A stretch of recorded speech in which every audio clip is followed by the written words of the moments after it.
রে বেলাল, এটা কেমন জুলুম, কতদিন হলো তোমার কণ্ঠের আজান শুনি না। বেলাল রে, তোর কি মন চায় না আমি নবীর জিয়ারতে আসতে?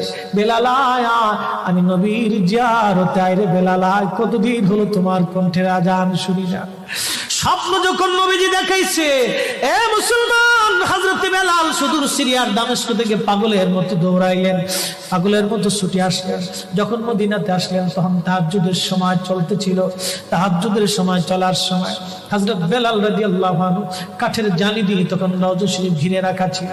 ওই জালির পাশে বসে বসে জালির সঙ্গে মাথা ঠেকাইয়া নবীর পাগল বসে বসে গুনগুন গুনগুন করে কাঁদে আর বলে, হুজুর আপনি আসতে বলেছিলেন, গোলাম এসে হাজির হয়েছে। নবী গো, আজান দিতে বলেছেন, আমি আজান দিলে আপনি আগে নামাজে আসতেন, এখন আজান দিলে কি নবী আপনি নামাজে আসবেন? হুজুর এখন আজান দিলে কি আপনি নবী নামাজে আসবেন? নতুন মুয়াজ্জিন আসছে আজান দেওয়ার জন্য, এসে দেখে নবীর মুয়াজ্জিন বেলাল কাঁদে। ডাক দেখে মদিনাবাসী শুনছো, নবীর মুয়াজ্জিন ফিরে এসেছে, বেলাল আসছে, বেলাল ফিরে আসছে। এই কথা শোনার পরে সব সাহাবী ঘর থেকে বের হয়ে দৌড়ায় এসে দেখে বেলাল কাঁদে। সাহাবীরা বলে, বেলাল আজান দাও, কতদিন হলো তোমার কণ্ঠের আজান শুনি না। বেলাল আজান দাও, কতদিন হলো আজান শুনি না রে বেলাল। বেলাল বলে, সাহাবীরা রে, আমি আজান দিলে কি নবী নামাজ আসবে বলো? সালমান ফারসি রাদিয়াল্লাহু আনহু ডাক দেখে, সাহাবীরা আমাদের কথাই বেলাল আজান দিবে না, তোমরা যাও দেখো হাসান আর হুসাইন দুইজন ঘরের মধ্যে আছেন। ইমাম হাসান হুসাইন রাদিয়াল্লাহু আনহুমা যদি বলে তাহলে বেলাল অবশ্যই আজান দিবে। সালমান ফারসির পরামর্শে সাহাবীরা দৌড়ায় গেলেন। বর্তমান 7 নম্বর গেট বাবুস সালাম বরাবর একটা মসজিদ আছে, মসজিদে আলী। এটাই ছিল হযরত ফাতেমা রাদিয়াল্লাহু আনহার বাড়ি। এই বাড়িতে দৌড়ে যাওয়ার পরে ইমাম হাসান হুসাইন রাদিয়াল্লাহু আনহুমা দুইজনকে নিয়ে আসা হলো। দুইজনকে নিয়ে আসার পরে হযরত ইমাম হাসানকে দেখতে আমার নবীর মতো দেখা যাইতো, চেহারাটা রাসূল করিমের চেহারার মতো ছিল। নাতি দৌহিত্র নানার চেহারা পেয়েছিলেন, ইমাম হুসাইন ও নানার সুরত পেয়েছিলেন। দুই ভাই নানার সুরত পেয়েছিলেন। হযরত বেলাল রওজা শরীফ থেকে উঠে হযরতে হাসানের বুকের মধ্যে মাথা ঠেকায় কাঁদতেছে, ইমাম হুসাইনের বুকের মধ্যে মাথা ঠেকায় কাঁদে। হযরত ইমাম হাসান ডাক দেখে, নানার মুয়াজ্জিন, কতদিন হলো তোমার কণ্ঠে আজান শুনি না। যে কণ্ঠ দিয়ে নানার আজান শুনাইতা, যাও গো ওই কণ্ঠ দিয়ে আমাদেরকে আজান শোনাইয়া যাও।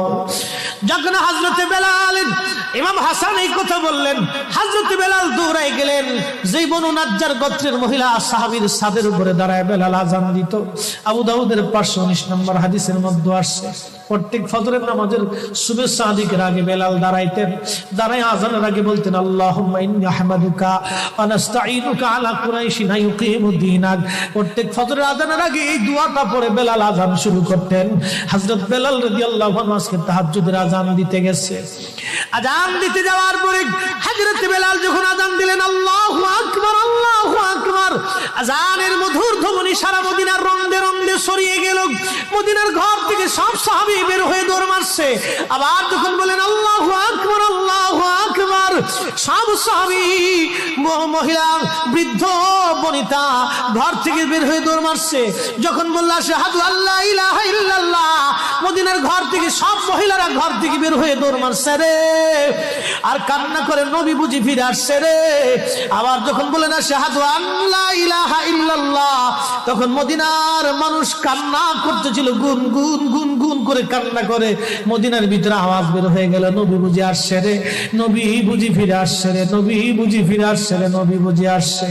হযরত বেলাল যখন বলেন আশহাদু আন্না মুহাম্মাদুর রাসূলুল্লাহ, মদিনার মাটিগুলি থরথর থরথর করে কেঁপে উঠছে রে। মদিনার মানুষের কান্না বেড়ে গেল। হযরত বেলাল অজ্ঞান হয়ে জমিনের মধ্যে পড়ে গেলেন, তিনি বেহুশ। নবীর আশিক বেহুশ হয়ে গেলেন। বেলালের মতো আশিক